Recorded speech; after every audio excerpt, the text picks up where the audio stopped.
आज आपके साथ एक ऐसे मधुर गीतों के रचनाकार का जीवन परिचय साझा कर रही हूँ जिन्होंने न जाने कितने सैकड़ों गीत लिखे। उनके लिखे गीतों में कुछ गीत हैं जैसे कि कभी कभी मेरे दिल में ख्याल आता है, मेरे दिल में आज क्या है, तू कहे तो मैं बता दूं, जो वादा किया वो निभाना पड़ेगा, तुम अगर साथ देने का वादा करो, ऐ मेरी ज़ोहरा ज़बी तुझे मालूम नहीं, नीले गगन के तले धरती का प्यार पले, अभी ना जाओ छोड़ कर के दिल अभी भरा नहीं।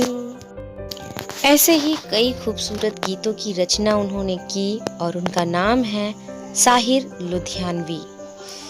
इतने खूबसूरत गीतों की इन्होंने रचना की जो रूह तक उतर जाते हैं। मेरी आवाज़ इतनी अच्छी नहीं है लेकिन फिर भी मैंने गाने का प्रयास किया क्योंकि ये गाने बहुत ही खूबसूरत हैं। सैकड़ों ऐसे गाने हैं जिनका जिक्र मैं इस वीडियो में नहीं कर सकती। कुछ गीतों के साथ आज साहिर लुधियानवी जी का जीवन परिचय आपके साथ शेयर कर रही हूँ। तो चलिए चलते हैं वीडियो की तरफ। वीडियो स्टार्ट करने के साथ ही आप सभी से रिक्वेस्ट है, चैनल को सब्सक्राइब कर लीजिए, बेल आइकन प्रेस कर लीजिए ताकि आने वाले हर वीडियो का नोटिफिकेशन आपको टाइमली मिलता रहे, और वीडियो को लाइक शेयर और कमेंट ज़रूर करिएगा। तो स्टार्ट करते हैं वीडियो। साहिर लुधियानवी जी का जन्म 8 मार्च सन 1921 को लुधियाना, पंजाब के एक जागीरदार घराने में हुआ। साहिर का असली नाम अब्दुल हई था। पिता फजल मोहम्मद की 11वीं बीवी की ये संतान थे और इनकी माँ का नाम सरदार बेगम था। साहिर उनके पहले और इकलौते बेटे थे, इसी वजह से उनकी परवरिश बड़े प्यार से हुई। लेकिन सुख के दिन ज्यादा नहीं होते। अभी वे बच्चे ही थे कि सुख के सारे दरवाजे उनके लिए एकाएक बंद हो गए।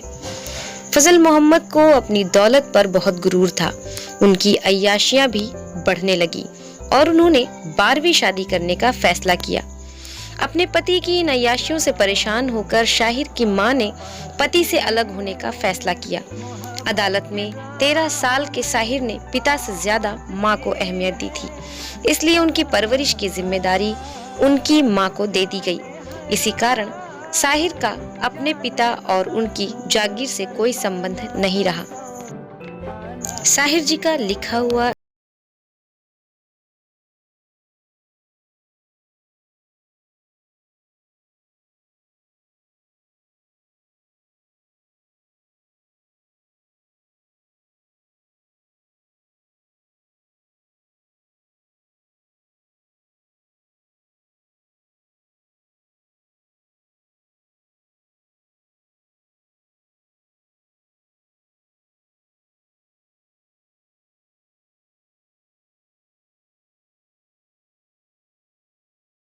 मां को बहुत कठिनाइयों का सामना करना पड़ा। मुकदमा हार जाने पर उनके पिता ने ये धमकी दी थी कि वे साहिर को जान से मार डालेंगे। तब उनकी मां ने अपने सारे कीमती जेवर बेचकर साहिर की हिफाजत का बंदोबस्त किया था। एक सुरक्षा गार्ड जो पल भर भी साहिर को अकेले नहीं छोड़ता था। इस तरह पिता के प्रति उनके मन में घृणा भाव के साथ साहिर को एक विचित्र सा भय भी रहता था। बचपन से ही साहिर ने अपनी मां को अपने लिए तमाम मुसीबतों और दुख दर्द सहकर मुश्किल हालात में जूझते हुए देखा था। साहिर जी का लिखा हुआ एक और खूबसूरत गीत आपके साथ साझा कर रही हूँ। साहिर का पालन पोषण करने के लिए उनकी मां को कड़ा संघर्ष करना पड़ा, बहुत मेहनत करनी पड़ी, और उनकी मां का यही संघर्ष फिल्म त्रिशूल के लिए लिखा साहिर का एक गीत जिसमें अकेली मां की भूमिका निभाने वाली वहीदा रहमान अपने बच्चे का पालन पोषण अकेले करती हैं। मां के उस संघर्ष के लिए साहिर ने लिखा, तू मेरे साथ रहेगा मुन्नी, ताकि तू जान सके तुझको परवान चढ़ाने के लिए कितने संगीन मराहिल से तेरी माँ गुजरी, कितने पाँव मेरे ममता के कलेजे पे पड़े, कितने खंजर मेरी आंखों मेरे कानों में गड़े। लुधियाना के खालसा हाई स्कूल में अपनी प्रारंभिक शिक्षा पूरी करने के बाद साहिर ने गवर्नमेंट कॉलेज ऑफ लुधियाना में दाखिला लिया। वहां की सियासी सरगर्मियों का उन पर असर होने लगा और उस दौर के मशहूर शायर इकबाल, फैज, मजाज, फिराक वगैरह की विद्रोही शायरी से भी वे रूबरू होने लगे। सन 1945 में केवल 24 साल की उम्र में तलखिया नाम से उनका पहला काव्य संग्रह प्रकाशित हुआ, जिसकी वजह से उन्हें बतौर शायर बड़ी कामयाबी हासिल हुई। आइए सुनते हैं साहिर लुधियानवी का लिखा एक और खूबसूरत गीत। साहिर ने बचपन से ही जीवन की कठोरता वास्तविक रूप से अनुभव किया था, जिसकी वजह से उन्होंने अपनी पहली किताब का नाम भी तलखियां मतलब कड़वाहटे रखा था। साहिर ने जब शायरी शुरू की और फिल्मों के लिए गीत लिखने शुरू किए तो गरीबी, सांप्रदायिकता, मुफलिसी, तंगहाली, शोषण के खिलाफ उनकी नज़में तैयार होने लगी और उन्होंने कुछ यूं लिखा। जिंदगी भीख में नहीं मिलती, जिंदगी बढ़ के छीनी जाती है, अपना हक संग दिल जमाने से छीन पाओ तो कोई बात बने, पोंछ कर अश्क अपनी आंखों से मुस्कुराओ तो कोई बात बने, सर झुकाने से कुछ नहीं होता, सर उठाओ तो कोई बात बने। साहिर ने कॉलेज की पढ़ाई पूरी करने के बाद प्रसिद्ध उर्दू पत्र अदब-ए लतीफ, साहकार लाहौर और द्विमासिक पत्रिका सवेरे के संपादक की जिम्मेदारियां भी निभाई। सवेरा पत्रिका में उनकी एक रचना छपी थी जिसे सरकार के विरुद्ध समझा गया और पाकिस्तान सरकार ने उनके खिलाफ वारंट भी जारी कर दिया था। आइए सुनते हैं। 1949 में साहिर अपनी मां के साथ पाकिस्तान छोड़कर हिंदुस्तान आ गए। उसके बाद अपना नसीब आजमाने के लिए बम्बई शहर पहुंचे। फिल्म आजादी की राह पर 1949 से उन्हें गीतकार के रूप में नई पहचान मिली। प्यार में नारी के प्रेम और समर्पण की भावना को साहिर से ज्यादा शायद ही किसी गीतकार ने इतने खूबसूरत शब्दों में बयां किया होगा। साहिर की कलम से लिखे हुए कुछ अल्फाज, आज सजन मोहे अंग लगा लो, जन्म सफल हो जाए, हृदय की पीड़ा देह की अग्नि सब शीतल हो जाए। साहिर ने अपने निजी जीवन में कई दफा मोहब्बत की और वो जिंदगी में मोहब्बत की अहमियत से अच्छी तरह वाकिफ थे। उनका कहना था कि मोहब्बत भी तकदीर वालों के हिस्से में आती है। शायद इसीलिए उन्होंने लिखा था, मिलती है जिंदगी में मोहब्बत कभी कभी, होती है दिलबरों की इनायत कभी कभी। लेखिका और शायरा अमृता प्रीतम और गायिका सुधा मल्होत्रा के साथ साहिर के नाम जोड़े जाते हैं। अमृता प्रीतम ने तो साहिर से अपने प्यार को दुनिया के सामने कई बार जाहिर भी किया था, पर अफसोस साहिर को प्यार में कभी सफलता नहीं मिल सकी। शायद साहिर अमृता से अपने दिल की बात कह ही नहीं पाते थे। आइए सुनते हैं साहिर साहब की कलम से लिखा एक और खूबसूरत गीत।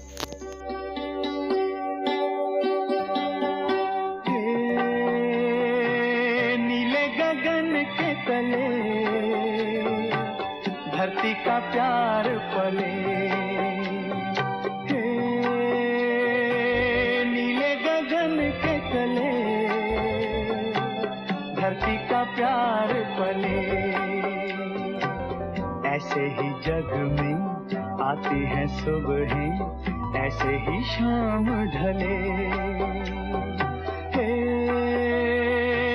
नीले गगन के तले। सन 1955 में बनी फिल्म देवदास का एक गीत आज भी पुरुष प्रधान समाज के अत्याचारों की कहानी बयां करने के लिए काफी है, जिसमें नारी खुद अपनी दर्द भरी दास्तां सुनाते हुए बोल उठती है, जो बहार बन के बरसे वो घटा कहाँ से लाऊं, जिसे तू कबूल कर ले वो अदा कहाँ से लाऊं, तेरे दिल को जो लुभाए वो सदा कहाँ से लाऊं।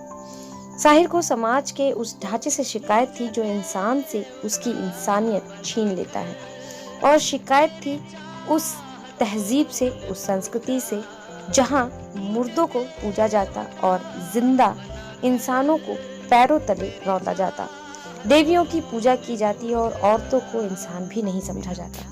एक और खूबसूरत गीत से आपको रूबरू कराती हूँ। साहिर का एक खिलौना समझा जाता है। फिल्म इंसाफ का तराजू में शाहिर ने ये बात स्पष्ट की है। हमारे ढोंगी और पाखंडी समाज के चेहरे पर से ये झूठी शराफत का नकाब उठाने की हिम्मत शाहिर ने अपने गीतों में की। फिल्म साधना में उन्होंने इसका विरोध करते हुए गीत लिखा, जहां वो महिलाओं को उपभोग की वस्तु बनाने वाली बर्बर व्यवस्था पर उंगली उठाते हैं। औरत ने जन्म दिया मर्दों को, मर्दों ने उसे बाजार दिया। अपनी माँ के संघर्षपूर्ण जीवन को देखने के बाद उन्होंने समाज के इस क्रूर और अमानवीय ढांचे में नारी का दम निरंतर घुटते देखा। साहिर ने पाया कि समाज में देह व्यापार का धंधा अपने पांव पसारे हुए है, जहां लाखों महिलाएं दुनिया से कटकर बेबस जिंदगी जी रही हैं। फिल्म प्यासा में उनकी कलम ऐसे ही गैर इंसानी रिवाज के खिलाफ तेज आग बरसाती है। अपने गीतों के माध्यम से साहिर ने नारी जगत की दशा को उजागर किया। जिंदगी के यथार्थ का दर्शन साहिर के नगमों की जान है। साहिर ने सुखद भविष्य वाले समाज की भी कल्पना की है। उन्हें यह यकीन था कि दुख के ये काले बादल यकीनन दूर हो जाएंगे और न्याय, स्वतंत्रता और समानता की सुबह भी जरूर आएगी। महिलाओं का दुख, महिलाओं की तकलीफ, महिलाओं का सम्मान अपने कलम के माध्यम से समाज के सामने लाने वाले साहिर लुधियानवी सदियों से होते आ रहे जुल्मों के खिलाफ इतनी शिद्दत से आवाज उठाने वाले भी शायद वह अकेले ही शायर रहे। यह भी अजीब इत्तेफाक है कि महिला दिवस और साहिर लुधियानवी का जन्मदिन एक ही दिन होता है। साहिर साहब का जन्म 8 मार्च 1921 को हुआ था और 25 अक्टूबर 1980 को साहिर लुधियानवी साहब हम सबको छोड़कर इस दुनिया से चले गए। सो फ्रेंड्स, ये था आज का वीडियो। उम्मीद है आप लोगों को वीडियो पसंद आएगा। वीडियो पसंद आता है तो लाइक, शेयर और कमेंट करना बिल्कुल भी मत भूलिएगा। वीडियो थोड़ा लंबा हो गया था लेकिन वीडियो बहुत ही खूबसूरत है। साहिर साहब का लिखा हुआ आज के इस वीडियो का आखिरी गीत आपके साथ शेयर कर रही हूँ, जरूर सुनिए।